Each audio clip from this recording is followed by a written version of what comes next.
হাজোৰ ৰামদিয়াত কংগ্ৰেছৰ প্ৰশিক্ষণ শিবিৰ সম্পন্ন। অসম প্ৰদেশ কংগ্ৰেছ কমিটিৰ উদ্যোগত কামৰূপ জিলা কংগ্ৰেছ কমিটিৰ সহযোগত হাজো শুৱালকুছি সমষ্টিৰ ৰামদিয়া পুথিভঁৰাল প্ৰাংগণত কংগ্ৰেছ দলৰ প্ৰশিক্ষক শিবিৰ অনুষ্ঠিত হয়। হাজো শুৱালকুছি সমষ্টি ভিত্তিক হাতত হাত ধৰো নতুন অসম গঢ়ো শ্লোগানেৰে অনুষ্ঠিত প্ৰশিক্ষণ শিবিৰত মণ্ডল কংগ্ৰেছৰ সভাপতি, বুথৰ সভাপতি আৰু BLA সকলে অংশগ্ৰহণ কৰে।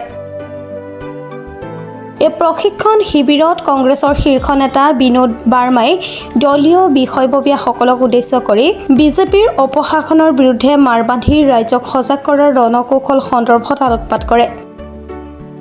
প্ৰশিক্ষণ শিবিৰত বিধায়িকা নন্দিতা দাস, কামৰূপ জিলা কংগ্ৰেছৰ প্ৰাণজিৎ চৌধুৰী, কংগ্ৰেছ নেতা ভৱেশ দাসকে ধৰি কেইবাগৰাকীও কংগ্ৰেছৰ দলীয় নেতাই অংশগ্ৰহণ কৰে।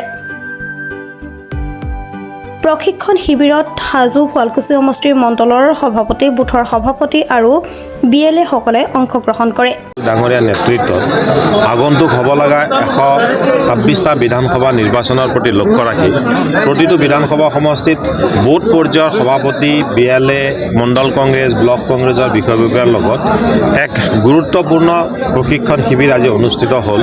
আৰু এই শিবিৰতে কেনেকৈ আমি আগন্তুক দিনত নিৰ্বাচনৰ প্ৰচাৰ, কেনেকৈ আমি নিৰ্বাচনত কাম কৰিম, এই সকলো কথা আমাৰ ট্ৰেইনাৰ আহিছিলে, ট্ৰেইনাৰসকলে আমাক সম্পূৰ্ণভাৱে বুজাই ক'লে। আৰু এয়াই আজি কামৰূপ ডিষ্ট্ৰিক্টত ৰাতিপুৱা ৰঙিয়াত আছিলে, আবেলি হাজোত আছে, এনেকৈ 6টা বিধানসভা সমষ্টিত আমাৰ এই প্ৰশিক্ষণ শিবিৰ অনুষ্ঠিত হ'ব। কংগ্ৰেছৰ নেতাৰ বিৰুদ্ধে মুখ্যমন্ত্ৰীয়ে মাননি কৰিছে 500 কোটি টকা। আমাৰ তাততো পইচা নাই যে 500 কোটি টকা মুখ্যমন্ত্ৰীয়ে মাননি গোচৰ দিলেও দিব পাৰিব।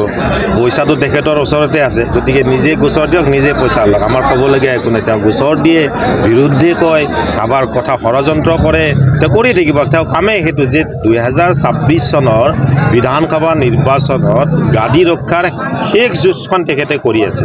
আৰু প্ৰতিটো খোজতে গৌৰৱ গগৈ ডাঙৰীয়াই যি উপযোগ্য সন্তান হিচাপে উত্তৰ দি আছে, অসমৰ ৰাইজে ইতিমধ্যে বুজি পাইছে।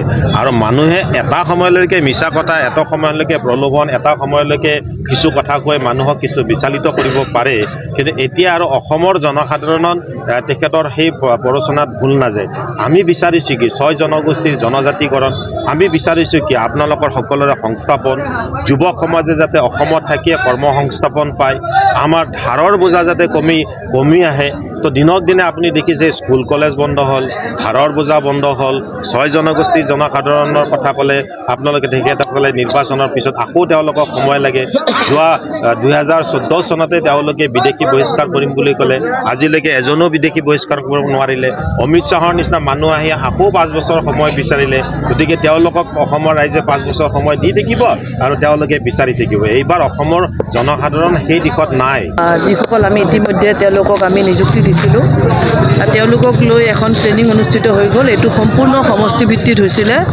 ইয়াত আমাৰ এজন ভাল ট্ৰেইনাৰ আহিছিলে, তেখেত এজন ছিনিয়ৰ ব্যক্তি, তেখেতে AICCৰ পৰা আহিছিলে।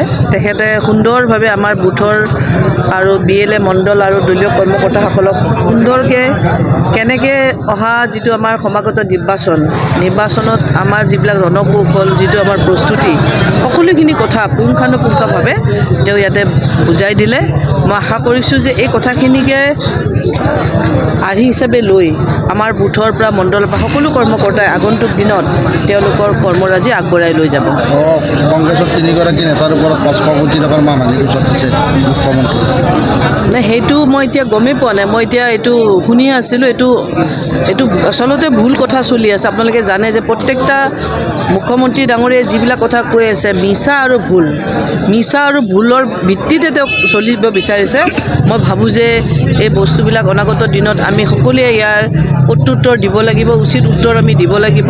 আইনী ব্যৱস্থা যি আছে আমি সেইটোও ল'ব লাগিব। ইয়াৰ লগে লগে আপোনালোকে জানে যে ৰাইজে এতিয়া কংগ্ৰেছমুখী হৈছে।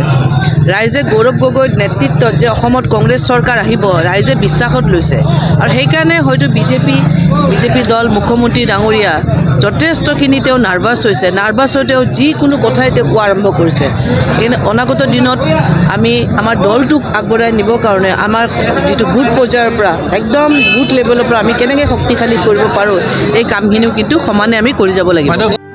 হাজোৰ পৰা কমলাকান্ত দাসৰ ৰিপৰ্ট, প্ৰাতঃ টাইম ডিজিটেল।